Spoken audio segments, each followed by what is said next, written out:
Hi friends, welcome back. I hope आप लोग सब अच्छे होंगे। आज जो चैप्टर हम स्टार्ट करेंगे students, that is balance of payment. हमने इससे पहले जो चैप्टर स्टार्ट करा था वो बजट चैप्टर था, वो बोर्ड्स में आपके 6 नंबर का चैप्टर है। Balance of payment and foreign exchange एक यूनिट है जो आपके 6 मार्क्स की यूनिट है। आज जो चैप्टर स्टार्ट कर रहे हैं that is balance of payment, जिसकी एब्रिविएशन है बीओपी। आपको बीओपी भी काफी बार क्वेश्चंस में दे सकते हैं कि बीओपी का मतलब बैलेंस ऑफ पेमेंट है, ये आपकी एब्रिविएशन है। अब देखते हैं बैलेंस ऑफ पेमेंट क्या होता है। What is balance of payment? Balance of payment एक टाइप का अकाउंट है।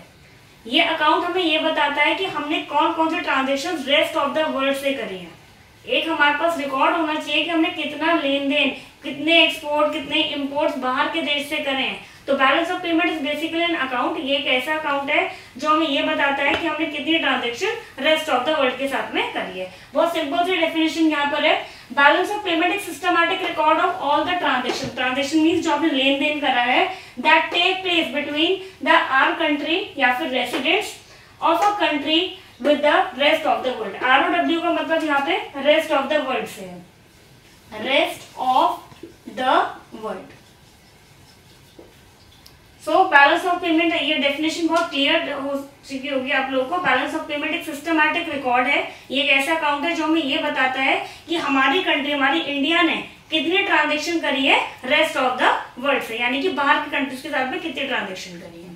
ठीक है, अगर यहाँ पे मैं रेसिडेंट्स वर्ड यूज कर रही हूँ तो यहाँ पर रेसिडेंट्स का क्या मतलब है, यानी यहाँ पर इंडिया में जो फर्म्स ने, मान लीजिए रिलायंस ने कितनी ट्रांजेक्शन करी है बाहर की कंट्री से, इंडिविजुअल हमने कितनी ट्रांजेक्शन करी है, हमने कितनी इन्वेस्टमेंट करी है बाहर, या फिर हमारी गवर्नमेंट ने कौन कौन सी ट्रांजेक्शन करी है बाहर की कंट्रीज के साथ में। तो ऐसे रिकॉर्ड को हम बैलेंस ऑफ पेमेंट कहते हैं। अब सवाल ये उठता है कि बैलेंस ऑफ पेमेंट में कौन कौन से टाइप की ट्रांजेक्शन आएंगी, कौन कौन से ट्रांजेक्शन होती हैं जो बैलेंस ऑफ पेमेंट में इंक्लूड होती है।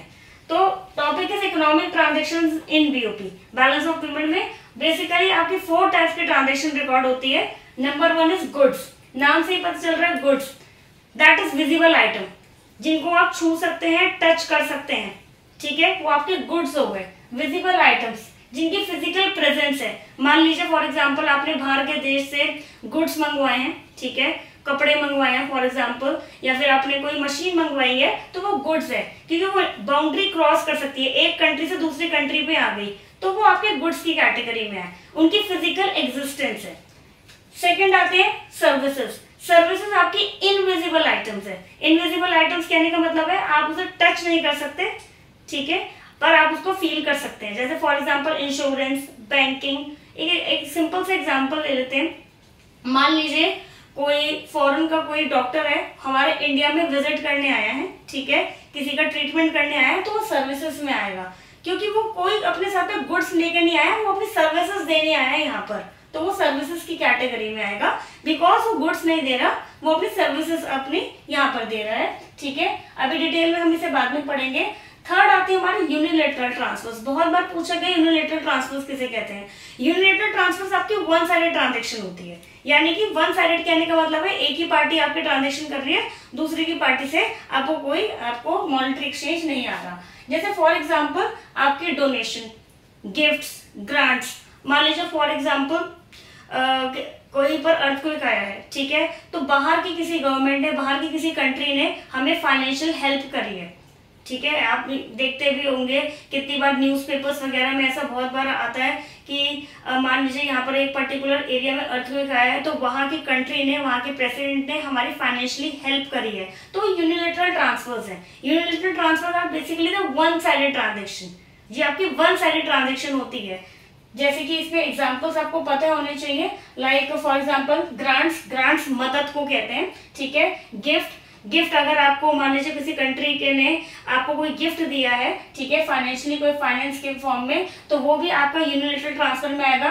कोई डोनेशन, कोई मदद दी है, तो वो भी आपके यूनिलेटरल ट्रांसफर्स में आएंगे। कोई फाइनेंशियल एड मदद को कहते हैं। और रेमिटेंस एक ऐसा वर्ड है जो इकोनॉमिक्स में बहुत बार यूज होता है। रेमिटेंस का मतलब हम लोग जान लेते हैं। रेमिटेंस का क्या मतलब है।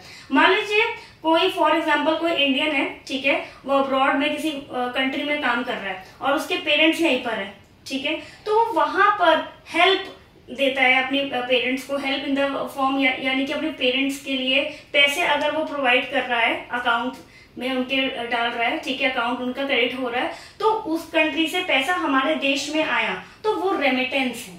रेमिटेंस कहने का मतलब है कि मान लीजिए कोई इंडियन बाहर काम कर रहा है और वो अपने पेरेंट्स को पैसे दे रहा है, हमारी कंट्री में जो पैसा आ रहा है, तो दैट इज रेमिटेंस। तो ये भी हमारी वन साइडेड ट्रांजेक्शन है क्योंकि उसने अपने पेरेंट्स को पैसे दिए हैं। तो ये यूनिलेटरल ट्रांसफर्स के काफी बार एग्जांपल्स पूछ लिए जाते हैं। Last but not least capital transfers. Capital transfers क्या होते हैं? ये वो ट्रांजेक्शन्स होती हैं जो एसेट्स और लायबिलिटीज को अफेक्ट करती हैं। जैसे कि फॉर एग्जाम्पल मान लीजिए हमारी गवर्नमेंट ने लोन लिया है बाहर की कंट्री से, यूएस से, फॉर एग्जांपल यूएस से लोन लिया है, तो आप देखिए हमारी लायबिलिटी क्रिएट हो गई, हमारी लायबिलिटी इंक्रीज हो गई हमारे लिए, तो वो आपके कैपिटल ट्रांसफर्स है। एक एग्जांपल और ले लेते हैं। मान लीजिए हमने कोई एसेट परचेज करी है, ठीक है, मान लीजिए हमने फॉरेन डायरेक्ट इन्वेस्टमेंट करी है बाहर की कंट्री में, तो वो आपकी एसेट क्रिएट हो गई है, तो ये आपके कैपिटल ट्रांसफर है। कैपिटल ट्रांसफर आपके वो होते हैं जिसमें या तो आपकी एसेट्स और लायबिलिटीज में अफेक्ट होंगे। तो बेसिकली अभी हमने इस चैप्टर के इंट्रोडक्शन में हमने क्या पढ़ा? इंट्रोडक्शन में हमने ये पढ़ा कि बैलेंस ऑफ पेमेंट एक अकाउंट है जो हमें ये बताता है कि हमारी कंट्री ने कौन कौन सी ट्रांजेक्शन्स करी है रेस्ट ऑफ द वर्ल्ड के साथ में ड्यूरिंग एन अकाउंटिंग ईयर। एक फाइनेंशियल ईयर में हमारी कंट्री ने कितनी ट्रांजेक्शन करी है ROW यानी रेस्ट ऑफ द वर्ल्ड के साथ में, ठीक है। और इसके बाद हमने पढ़ा कि बेसिकली हमें कौन कौन से टाइप की ट्रांजेक्शन्स आती है। गुड्स जिसको हम विजिबल आइटम कहते हैं, जिसको आप टच कर सकते हैं, जिसको आप देख सकते हैं। इसका एक नाम और भी है, that is a merchandise, MERCHANDISE। काफी बुक्स में मर्चेंडाइज के नाम से भी दे रखा है। तो बेसिकली मर्चेंडाइज से आप कंफ्यूज ना हो, इसको गुड्स ही कहा गया है। ये आपके विजिबल आइटम्स होते हैं जिनको आप देख सकते हैं, जो बेसिकली एक कंट्री से दूसरी कंट्री पे आपके ट्रांसफर हो सकते हैं। जैसे मान लीजिए हमारी कंट्री ने यूएस से कोई मशीन मंगवाई है, तो वो गुड्स की कैटेगरी में आए। सर्विसेज आपकी इंटेंजिबल होती है नेचर में। इंटेंजिबल कहने का मतलब है कि आप इन्हें देख नहीं सकते पर आप इसे फील कर सकते हैं। जैसे मैंने अभी आपको एग्जांपल डॉक्टर का दिया था, ये डॉक्टर यहाँ पे विजिट करने आया किसी का ट्रीटमेंट करने के लिए, तो वो आपकी सर्विसेज में है।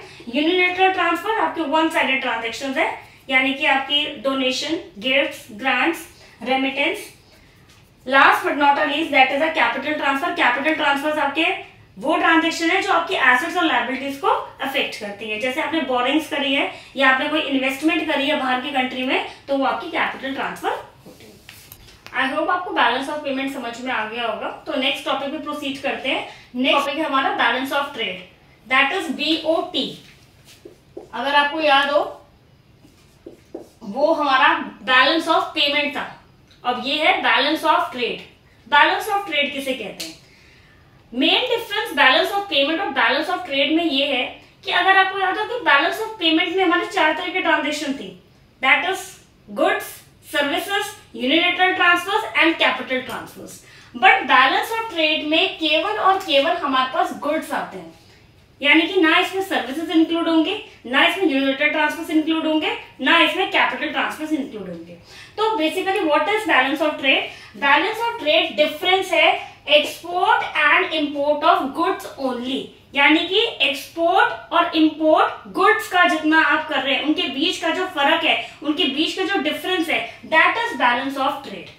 अब बच्चे बहुत कंफ्यूज हो जाते हैं, बड़े बेसिक सी टर्म्स है। एक्सपोर्ट और इंपोर्ट किसे कहते हैं? एक्सपोर्ट का मतलब है इंडिया के गुड्स जब बाहर कंट्री में जाएंगे तो उसे एक्सपोर्ट्स कहते हैं। इंडिया के गुड्स बाहर गए हैं, रेस्ट ऑफ द वर्ल्ड में गए हैं इंडिया के गुड्स। मान लीजिए इंडिया का मार्कर है फॉर एग्जांपल, अब ये बाहर गया है, ठीक है, तो वो आपके एक्सपोर्ट्स हो गए। इंपोर्ट किसे कहते हैं? इंपोर्ट का मतलब है बाहर जो गुड्स बने थे अब आप अपनी कंट्री में मंगवा रहे हैं, दैट इज इंपोर्ट्स। जब आप एक्सपोर्ट्स करते हैं तो हमारे देश में पैसा आएगा, क्योंकि आपने गुड्स भेजे हैं बाहर तो आपकी कंट्री में पैसा आएगा। तो इसी वजह से इसे जब पैसा आता है तो इसे हम क्रेडिट साइड रिकॉर्ड करते हैं। अगर हम इंपोर्ट्स की बात करें, इंपोर्ट्स क्या है? इंपोर्ट्स का क्या मतलब है? इंपोर्ट्स का मतलब है आपने बाहर के देश से गुड्स मंगवाए अपनी कंट्री में। जब आप बाहर की कंट्री से अपने देश में गुड्स मंगवाएंगे तो पैसा जाएगा ना, वो लोग पेमेंट लेंगे। तो जब पैसा जाता है तो ये डेबिट साइड रिकॉर्ड होगा। तो ये बात क्लियर, बहुत इंपॉर्टेंट है। एक्सपोर्ट्स में पैसा आएगा, जब भी पैसा आता है उसे क्रेडिट साइड रिकॉर्ड करेंगे, और जब भी पैसा जाएगा हमारी इकोनॉमी से, हमारी कंट्री से, तो उसे हम डेबिट साइड रिकॉर्ड करेंगे। अब एक और भी चीज है, एक्सपोर्ट्स में जब पैसा आएगा तो लोगों को अच्छा लगेगा, तो इसी वजह से इसे पॉजिटिव साइड आइटम में रिकॉर्ड होगा। पॉजिटिव साइड का मतलब है क्रेडिट साइड, किसी भी नाम से आ सकता है। और इंपोर्ट्स में अब जब पैसा जाता है तो सभी को दुख होता है, तो इसी वजह से इसे नेगेटिव साइड रिकॉर्ड होगा। तो आप कंफ्यूज मत रहिएगा, क्रेडिट साइड का मतलब पॉजिटिव साइड है और डेबिट साइड का मतलब नेगेटिव साइड है। तो बात करते हैं बैलेंस ऑफ ट्रेड की, वहीं पर आ जाते हैं। बैलेंस ऑफ ट्रेड का क्या मतलब है? बैलेंस ऑफ ट्रेड डिफरेंस है export and imports of goods only, यानी कि यहाँ पे गुड्स और एक्सपोर्ट और इंपोर्ट्स का जो फर्क है, that is balance of trade. Export को हम एक्स बोलते हैं, जैसे सेंटीमीटर को सीएम बोलते हैं, मीटर को एम बोलते हैं, वैसे इकोनॉमिक्स में एक्सपोर्ट को एक्स बोला जाता है, ई नहीं बोला जाता, एक्स बोला जाता है, और इंपोर्ट को हम एम बोलते हैं। अब याद कैसे करेंगे? आप इसका सेकंड वर्ड याद कर लीजिए, एक्स, और this one is M. Fine. अगर हम एक्सपोर्ट और इंपोर्ट को हम माइनस कर देंगे तो हमारा बैलेंस ऑफ ट्रेड निकल जाएगा। ठीक है, अब इसको हम एक दो केस लेकर चलते हैं। यहाँ पर देखिए, आपको मान लीजिए बैलेंस ऑफ ट्रेड कैलकुलेट करना है, ये आपके क्वेश्चन 1 मार्क्स के आ सकते हैं हार्डली। ठीक है, अब एक्सपोर्ट और इंपोर्ट्स आपको गिवन है, मान लीजिए क्वेश्चन में आपको बैलेंस ऑफ ट्रेड कैलकुलेट करना है। सिंपल एक 1 नंबर का आपका क्वेश्चन। बैलेंस ऑफ ट्रेड का फॉर्मूला है export minus import, that is 2600 minus 1700। हमारा आ गया बेटा, अब आप देखिए एक्सपोर्ट्स हमारे पे 2600 है, इंपोर्ट्स हमारे पे 1700 है। तो एक्सपोर्ट में से इंपोर्ट को आपने माइनस कर दिया तो हमारा 900 आ गया। अगर आप इस क्वेश्चन को जरा ध्यान से देखें, आपसे ये भी पूछ सकते हैं क्या ये फेवरेबल है या अनफेवरेबल है। अब आप देखिए यहाँ पर एक्सपोर्ट्स ज्यादा है और इंपोर्ट्स कम है, यानी कि क्रेडिट साइड का टोटल ज्यादा है और डेबिट साइड का टोटल हमारा कम है। तो इट मीन्स ये हमारा फेवरेबल बैलेंस है। फेवरेबल बैलेंस कहने का क्या मतलब है? यहाँ पर पैसा हमारी इकोनॉमी में आया ज्यादा है, गया कम है, तो इस वजह से बैलेंस ऑफ ट्रेड यहाँ पर हमारा फेवरेबल हुआ। फेवरेबल इसलिए हुआ क्योंकि इनफ्लो ज्यादा हुआ है और आउटफ्लो हमारा कम हुआ है, यानी कि एक्सपोर्ट्स ज्यादा है, एक्सपोर्ट्स ज्यादा है तो यानी पैसा आया ज्यादा है, और इंपोर्ट्स हमारे कम है तो आउटफ्लो हमारा कम हुआ है। तो दैट्स वाई हमारा जो बैलेंस ऑफ ट्रेड है वो फेवरेबल है। आई होप ये आपको क्लियर हो गया होगा। सेकंड पार्ट पे देखते हैं, सेकंड केस देखते हैं। यहाँ पर आपको एक्सपोर्ट्स 11,000 दे रखे हैं और इंपोर्ट्स आपको 20,000 दे रखे हैं। आप खुद देख सकते हैं कि एक्सपोर्ट, आप पहले बैलेंस ऑफ ट्रेड निकालिए। बैलेंस ऑफ ट्रेड का फॉर्मूला है export minus import, it means 11,000 minus 20,000। इसका क्या मतलब है कि आपका पैसा, एक्सपोर्ट्स आपके कम है और इंपोर्ट्स आपके ज्यादा है, तो आपकी जो फिगर आ रही है -9,000 वो नेगेटिव में आ रही है। ये आपको क्या शो कर रहा है कि हमारी इकोनॉमी से पैसा गया ज्यादा है, इनफ्लो कम हुआ है, आउटफ्लो ज्यादा हुआ है, तो ये हमारा अनफेवरेबल बैलेंस है।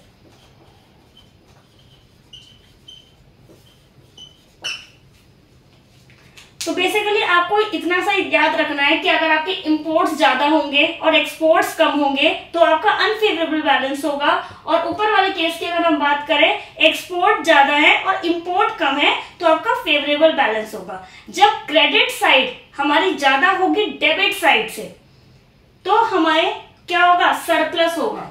अब यहाँ पर क्वेश्चन आते हैं कि बैलेंस ऑफ ट्रेड में कब सरप्लस होगा, कब डेफिसिट होगा या कब इक्विलिब्रियम होगा। बहुत सिंपल है, बैलेंस ऑफ ट्रेड में इक्विलिब्रियम कब होगा? जब एक्सपोर्ट और इंपोर्ट ऑफ गुड्स क्या है? इक्वल है। जितना हमने एक्सपोर्ट्स करे उतने ही हमने इंपोर्ट्स करे, कोई ना सरप्लस हुआ ना कोई डेफिसिट हुआ, तो यहाँ पर क्या हो गया? बैलेंस ऑफ ट्रेड में इक्विलिब्रियम हो गया, बिकॉज इनफ्लो और आउटफ्लो इक्वल है। क्रेडिट साइड और डेबिट साइड का टोटल हमारा इक्वल आ रहा है, तो इसका मतलब है बैलेंस ऑफ ट्रेड में हमारा इक्विलिब्रियम हो गया। अब आते हैं बैलेंस ऑफ ट्रेड में सरप्लस कब होगा? आप खुद बता सकते हैं। बैलेंस ऑफ ट्रेड में सरप्लस कब होगा? जब हमारे एक्सपोर्ट्स ज्यादा होंगे और इंपोर्ट्स कम होंगे, यानी कि जब क्रेडिट साइड का टोटल ज्यादा है और डेबिट साइड का टोटल हमारा कम है। लास्ट, डेफिसिट कब होगा? जब आपके एक्सपोर्ट्स कम है और इंपोर्ट्स ज्यादा है, तो हमारी इकोनॉमी में आउटफ्लो ज्यादा हुआ है, पैसा गया ज्यादा है और इनफ्लो कम हुआ है, तो हमारे बैलेंस ऑफ ट्रेड में क्या होगा? डेफिसिट होगा। तो I hope balance of trade and balance of payment आपके ये 2 टॉपिक्स क्लियर हो गए हैं। अगर आपको इन केस कोई भी डाउट होता है बैलेंस ऑफ ट्रेड या बैलेंस ऑफ पेमेंट में, तो kindly tell me in the comment section, definitely मैं आपका आंसर दूंगी। और अगर आपको ये वीडियो अच्छी लग रही है और आपको इकोनॉमिक्स रिलेटेड कोई भी क्वेरी है तो आप मुझे बताइए, and kindly like, share and subscribe my channel. Thank you so much.